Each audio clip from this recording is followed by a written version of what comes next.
Every week, we meet parents who are completely exhausted from trying all the things, the behavior charts, the diet changes, the different therapies, and yet their child is still struggling with transitions, with sleepless nights, with sensory overload. And then when they go looking for answers, they're just given labels like ADHD or anxiety or autism spectrum. The labels just keep stacking up along with the appointments and the bills, but no one is actually addressing what's underneath of it all. What we see over and over again is a nervous system just stuck in chronic stress. This is a condition that we call busy brain syndrome. This is for the parents who feel like their child is just wired and exhausted, wound up and worn out at the same time. The ones melting down over small things. They're struggling to sleep. They're having a hard time in school. And where every therapy feels like one step forward and then two steps back. And you're not imagining it. You're not alone at all. What we're going to walk through is how busy brain syndrome actually works, why it happens, how it gets wired into a child's nervous system early on, and why so many therapies start to plateau until you address the neurological foundation first. We recently had a teenager come into our office who had spent her entire life in this constant wired state of running from a bear, overwhelmed, nonstop, anxiety, sensory challenges, meltdowns, and almost no ability to truly rest or sleep. Her family had tried absolutely everything, but no one had ever looked at her nervous system. And the first time we made just the most gentle adjustment to the top two bones in her neck, C1 and C2, oftentimes called the atlas and the axis, right where the brainstem comes out, everything slowed down. And for the first time in years, her system actually settled.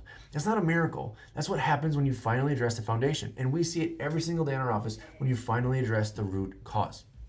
We also know from research that maternal cortisol, the body's primary stress hormone, can absolutely cross the placental barrier and have a direct influence on how a baby's brain develops.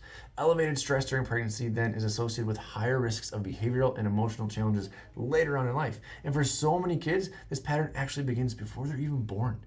At the core of this, it's the autonomic nervous system. You can think of it like a gas pedal and a brake pedal. The gas pedal is a sympathetic nervous system. This is your fight or flight, running from a bear, freaked out mode, right? It's meant for short bursts of stress, not to be running all day long. And then you have the brake pedal system. It's called the parasympathetic nervous system. It's largely controlled by the vagus nerve, a cranial nerve, that controls many brake pedal things. That's what allows your child to calm down, to sleep, to digest, to process emotions, and to heal. And when kids with busy brain syndrome, the gas pedal is just stuck, pinned down all the time. The sympathetic system is constantly firing, keeping them in this state of alert and reactivity, fight or flight, running from a bear constantly. Their sensory threshold becomes much lower. So things that seem small to you and I feel overwhelming to them because their system is already maxed out. This pattern usually develops through what we call the perfect storm. First, prenatal stress. When mom is under high levels of stress, those stress hormones can influence how the baby's brain and nervous system are wired. We already talked about that. It often leads to a system that's more reactive at the start. And then second, birth stress or trauma. My kiddos had both of these, which is why we became pediatric chiropractors, right? Interventions like forceps, vacuum extraction, or prolonged difficult labors can put stress on the upper neck where the vagus nerve is most vulnerable, impacting nervous system function from day one. And then number three are early childhood stressors. Things like frequent antibiotic use, ear infections, increased screen time, or chaotic environments all add more stress to a system that's already struggling. Each of these layers builds upon the next, leading to a brain that's just stuck in protection mode, which affects development, it affects sleep, it affects behavior, and it affects emotional regulation. And mom, dad, it affects your lives too.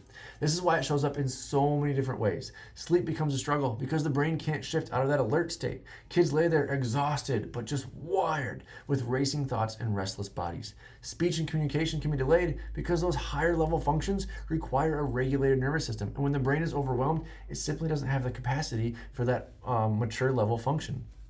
Emotional regulation becomes so difficult because small challenges turn into big meltdowns and it takes a long time to calm back down.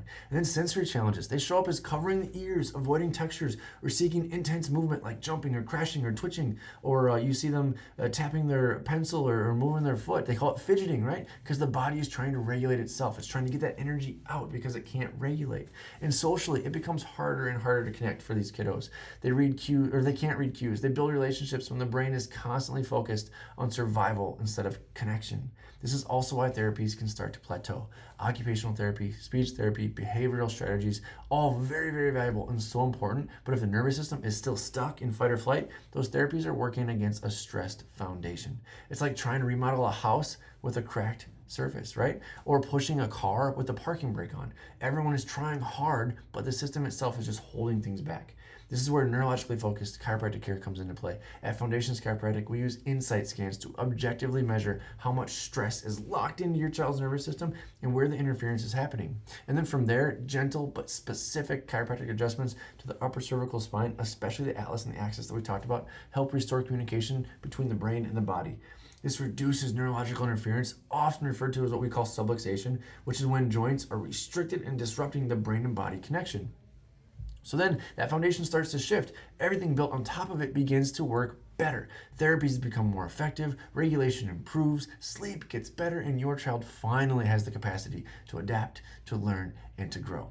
If your child is stuck in the cycle, the meltdowns, the sleepless nights, the sensory struggles, the therapy plateaus, you don't have to accept that this is the long-term picture. There is a path forward, and it starts with the foundation. We're not asking you to stop anything you're already doing. We're asking you to look at what might be underneath of it all, so that everything that you are doing can happen so much better. You can see so many better results on top of it. Our team at Foundations Chiropractic uses neurologically focused care to help find where that stress is stored, to help measure it, and to help your child's nervous system find its way back to calm, so that everything else you're doing, like I just said, has the best possible chance to work.